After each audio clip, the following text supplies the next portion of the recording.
long been a popular tourist destination. But now there's another reason drawing people here. A quiet revolution in caring for the elderly. The care system for elderly people in Europe is not working anymore, and it's going to be a big, big problem.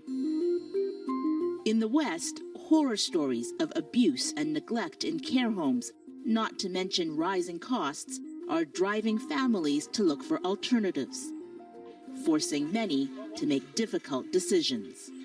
I got even letters from school friends of my wife telling me I'm an idiot to bring her, to dispose her here. And turn your body.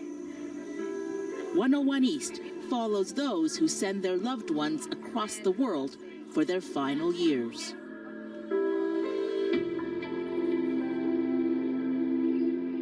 Hours from their home in Switzerland to see her. But it's a bittersweet reunion. Maya is not sure who they are. Maya, look, who is this? So. This is Priska. Tanya. Tanya? Yeah. Wo is Tanya? Wo is Tanya? Maya, look. Wo is Tanya? Look. Maya was just 50 and running a Michelin-starred restaurant with her husband when she was diagnosed with Alzheimer's 9 years ago. It was devastating for the family. She knew what's coming, and she was crying every morning, you know. And one morning I remember I said to Maya, you know, I promise you one thing, I will always do the best for you. Always. Not for me, not for anybody else, just for you. And she was kissing me and saying, thank you so much. Was she scared? Were you scared? I was scared. She was scared. Maya's home is now a villa at the Ban Kamlan Chai Aged Care Center in Chiang Mai, Thailand. Her family brought her here 2 years ago when it became apparent she needed 24-hour care. Gehen wir die Zimmer anschauen? Ja, ist gut. But this is going on for 10 years and is slowly taking her apart from me, slowly. This is like, you know, saying goodbye in slow motion. And that is the hard thing about that. The disease now for us is worse. In the beginning it was bad for her, very bad for her, because she realized what happened. But now it's for us. It's very hard.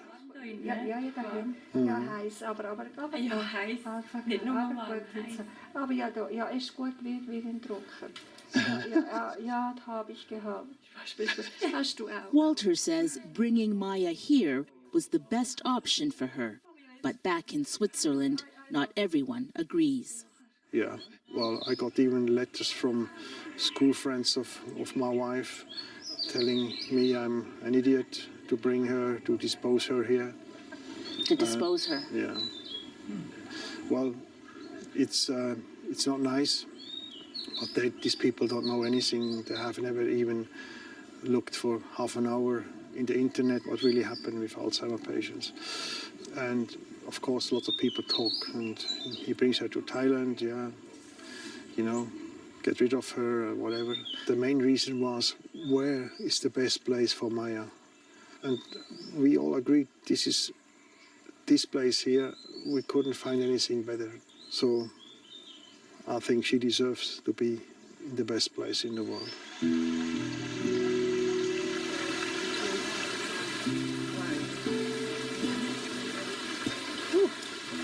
Peace and love for all of us.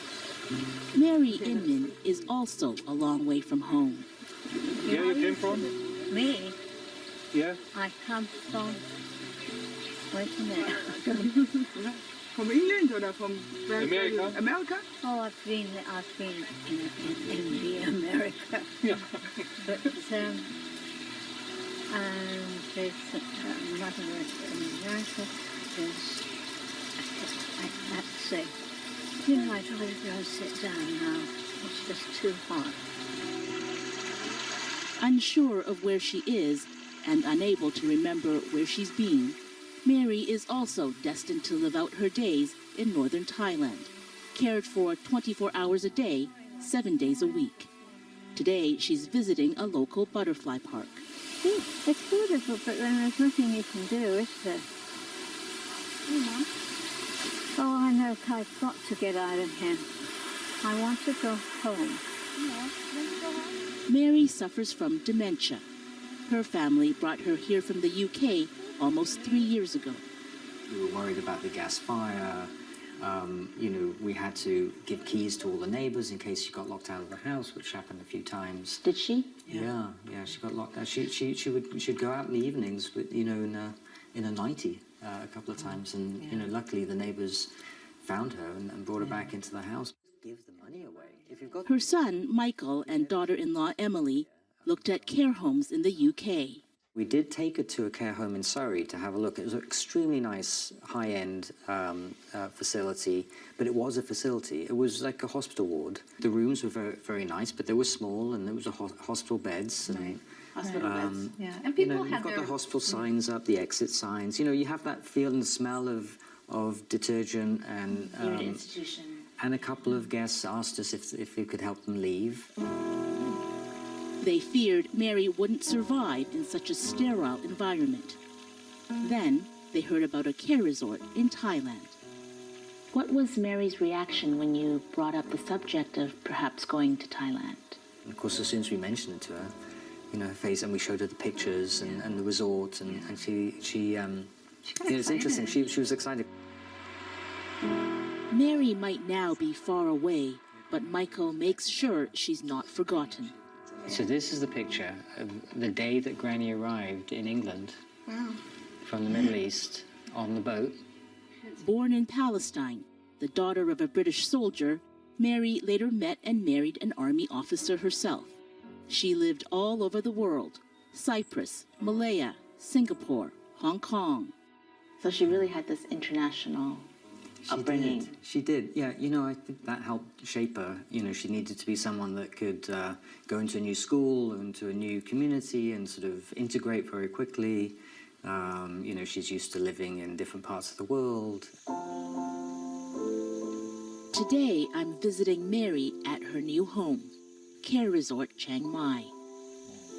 Her villa is next to one of the 2 swimming pools. Why don't you sit down? No, you don't. You don't. Go on. Go and get your bloody will down. Be careful, Mary. Well, come on. Come and sit on. He's only little. It's very small. A photo book her family sent is filled with pages of a life that is lost to her. Who's that? That is him. And that's my dad. Oh, look at that sweet face. She has 4 dedicated carers who work rotating shifts around the clock, ensuring she is never left alone. I heard that you were a good dancer. Your son told me. Have I got a son? I can't remember now to remember. The carers they're remarkable. I mean, they're like her daughters. And I think she gets more comfort and pleasure from their presence than ours. I think we stress her out. She knows she's supposed to remember things about us, but she doesn't. And so that really stresses her. So it's a 45-minute drive there and 1 hour drive back. Peter Brown is a British hotel. In an English care resort. And within 15 minutes, I'd called the ambulance, and she went to hospital for 3 months. What happened? She got cancer of the throat. She was dying in a care resort, and nobody was doing anything about it. I'm not having to go at that one place. It's the same philosophy everywhere else. Not enough care staff. After 6 o'clock at night, no care staff. You're on your own if you have trouble after 6 o'clock at night. I passionately believe that care helps people have a better life. It's not about how long you're going to live, it's how much you can enjoy the years you've got left. And if you take a disease like dementia, you've probably got at least 8 years to live. So it becomes quite important that those 8 years are quite enjoyable. not locked in a room, treated like a child. Very good. Okay, this one, open your hands out to the side. So I wanted to do things a little bit differently. I couldn't do what I want to do in the UK because of the cost of staffing. So Thailand has the advantage of being cheaper. It also has the advantage of the Asian respect for the elderly. It makes a big difference. Okay, shall we get up? Let's go. 6 weeks after moving into the same resort, it's already making a huge difference for Dusko Doder. A former journalist for the Washington Post, he reported from Moscow in the 1980s. The summit is, in many ways, a great boost to Mr. Gorbachev, no matter what. It was a time of huge historical upheaval. It's also where he met his wife and fellow journalist, Louise. He's a lot older than I am, and he was the best journalist in Moscow. And he helped me on a lot of stories, introduced me to a lot of people. It was very exciting because he opened whole new worlds for me, helping me understand Soviet Union, and that was sort of how we fell in love. I remember watching the baby the first time. Mm-hmm. That's right. You were looking very worried about how you were going to do it, right? Look how tiny he is. Look at you. Probably. After a life abroad, the couple settled near Washington, D.C., where they wrote books together. But everything changed about 2 years ago when Dusko suffered a massive heart attack and brain hemorrhage. I was working, I was doing a remote job as an editor. I finally had to give that up. And the thing about caregiving is it happens very slowly. He lost abilities very slowly. So by the end of last year, I don't think I quite realized how much I was doing for him. But my son came up and took care of him for a few days, and he just said to me, "Mom, Dad should have been in assisted living months ago. You can't do this." And by that point, I was bathing him, dressing him. When you looked at care homes, assisted living in the States, what did you find? I couldn't see Dusko in there, and he did not want to go in there.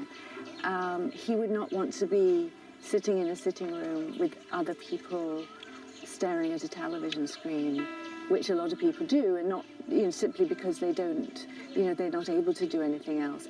And just a light bulb went off my head. I thought, I'm going to Google assisted living overseas, which I did, and I found this resort. Sounded too good to be true, but I thought, well, I'll go and take a look. The minute I walked in here, I fell in love with it. It was just so beautiful. More importantly, she says, moving to Thailand meant they could stay together, something that would have been impossible in the U.S. We brought our dog, and I'm slowly starting to make friends here, so I can see that there's going to be a sort of a life where I can be with him a lot. I'm working on this book right now, so I spend much of my day writing, but always when he comes to lunch or dinner, I can join him, and I feel it's the right compromise for me, because I don't, yes, it's my life is still circumscribed by being here with him, but I have a lot of freedom to go out and do things and make new friends and to be a person, to be a wife again.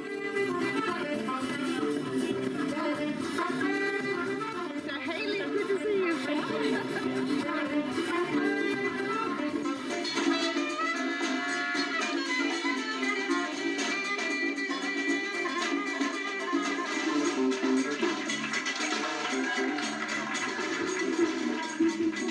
Across town, back at Maya's care home, it's also party night. It's less a resort and more a community for dementia patients and their families. Remember Jenny, and now we have her niece are visiting us again. Martin Woodley opened this center in 2003. His father had just taken his own life because he couldn't cope with his wife's dementia. There were few care options for his mother in their native Switzerland, so Martin brought her here to Chiang Mai. He found full-time carers for her and realized he could help others too. This is an experiment, this is something new, but it's the way maybe we have to find new models of care, because the care system for elderly people is not working anymore. And it's going to be a big, big problem. Oh, look, there's the Franz. Oi, so long nicht gesehen. He now has 14 patients with round-the-clock carers living in 10 different villas. Guten Morgen, Ruth. Residents meet up for meals.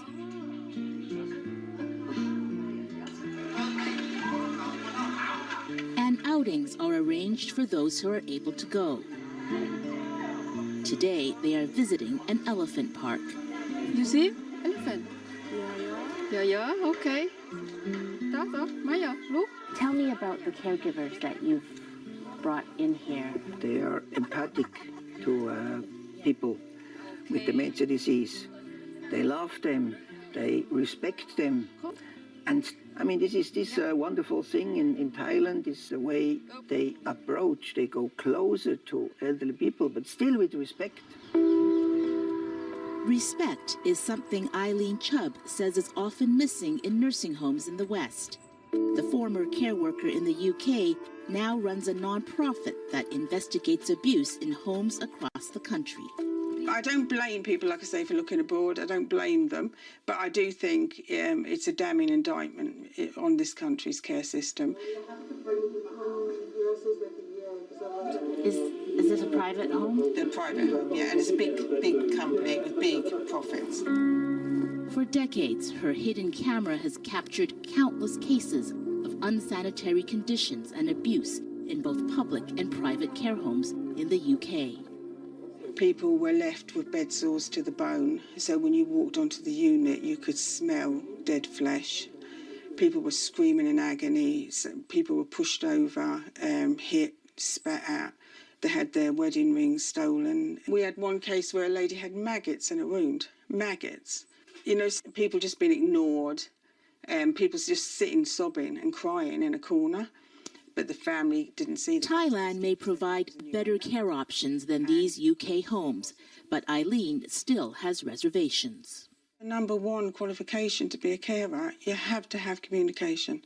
And if you haven't got that, you know, even if you've got compassion, you can't translate it. You can't translate it to the person and show them how you can make them feel safe. And believe me, it's the best job in the whole world. But I'm sorry, if you can't communicate with somebody, then you can't care for them. Maya? But back in Thailand, Walter disagrees. What do you think about her carers, these young women who look after her? She has 3 beautiful women taking care of her. They speak all English, which is nice. I like to talk to them also. They can explain to me how Maya is doing. I think perfect team. She has a really good team here.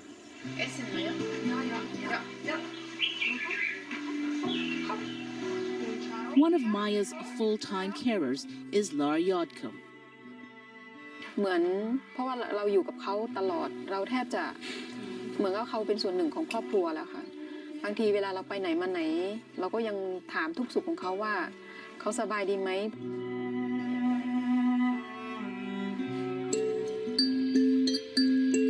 Lar grew up in a small mountain village about 3 hours north of Chiang Mai.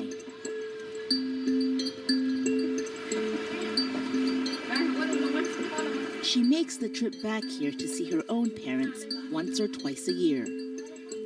Her husband, 2 sons, and many gifts in tow. เลยเจาะเปิดฝากระโปรงรถแล้วก็เอาของขึ้นมาแล้ว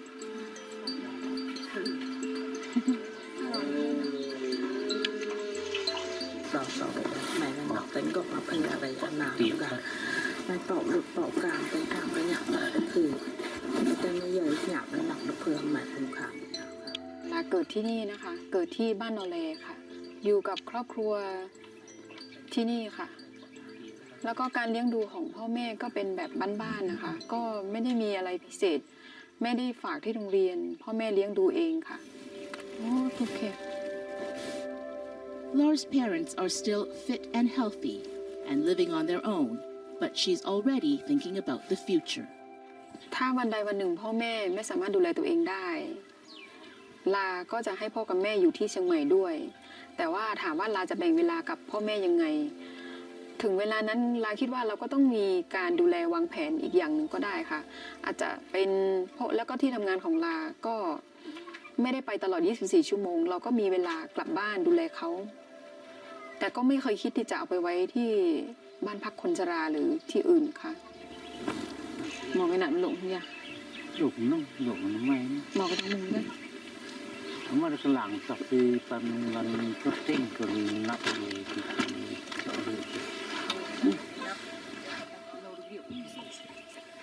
ด้วยที่ว่าบ้านเราอะค่ะไม่มีทั้งหมู่บ้านนี้นะคะไม่มีเลยที่ไปฝากบ้านพักคนชราเลยค่ะเพราะว่าที่บ้านของลาคุณพ่อคุณแม่เขาจะเลี้ยงหลานไม่ใช่ว่าแก่เท่ามาแล้วไม่มีประโยชน์ Looking after your elders is a vital responsibility in Thai culture. But even here, things are changing. She says she won't rely on her sons. Who will take care of you when you and your husband get older? ถ้าแก่ขึ้นมาก็ไม่รู้เหมือนกันนะคะว่าใครจะดูแลแต่บางครั้งก็ด้วยที่เราทำงานทางนี้ก็เคยคิดเหมือนกันค่ะว่าถ้าวันใดวันหนึ่งเราแก่เฒ่าขึ้นมาลูกหลานจะดูแลเราไหมหรือว่าเขาจะหาบ้านพักคนชราให้กับเรา But for now, Laura's concern is for Maya's present and future.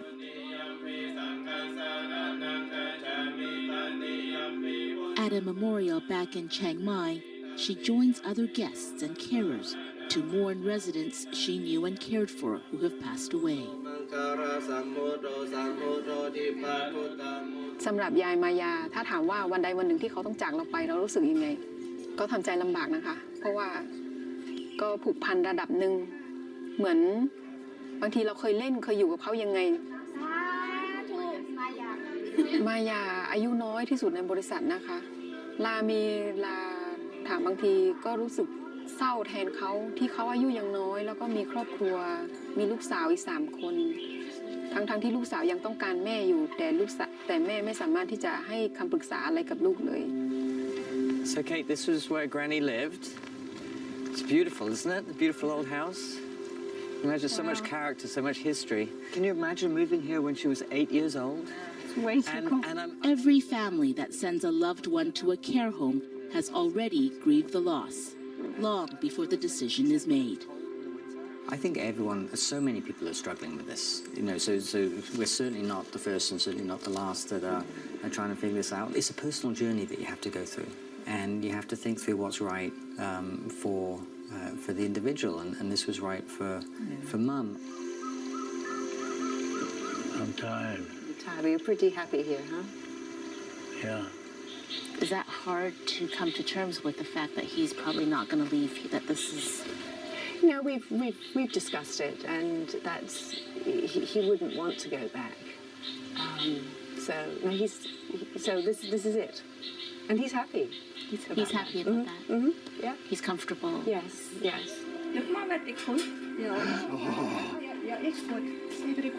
This is for me. This is for me. This is for me. I open it for you, Maya.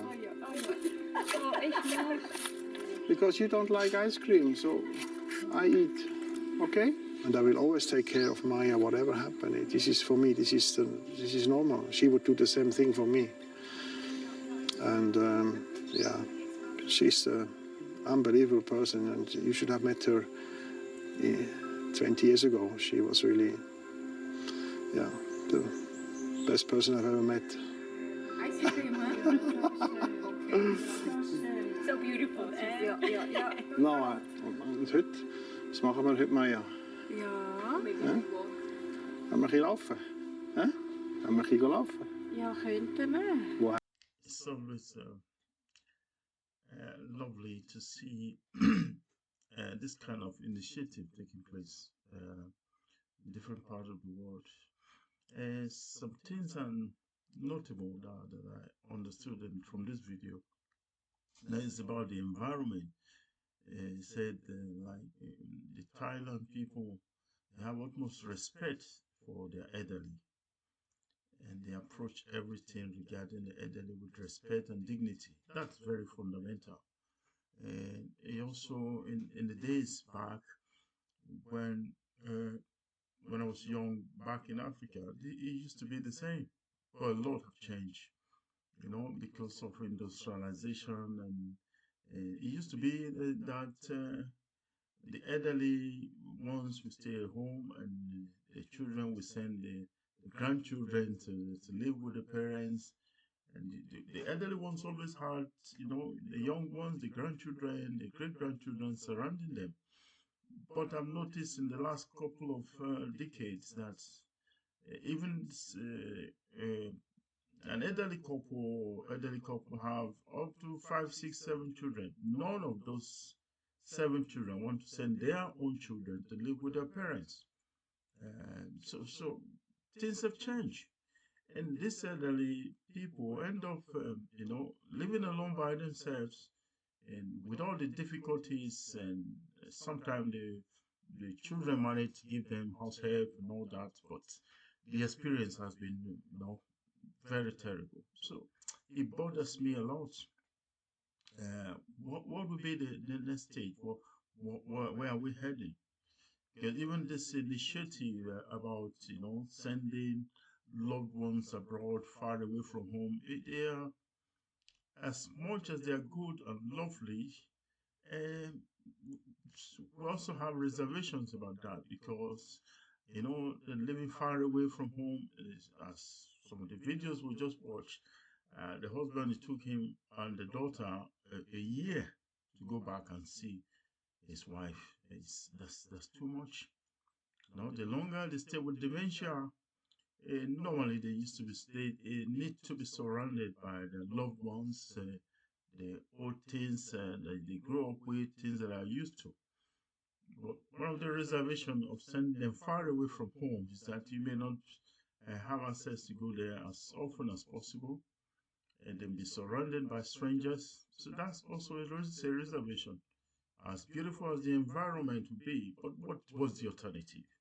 And even this type of initiative, how many people can afford that, to send their loved ones to faraway land and be able to go there as often as possible?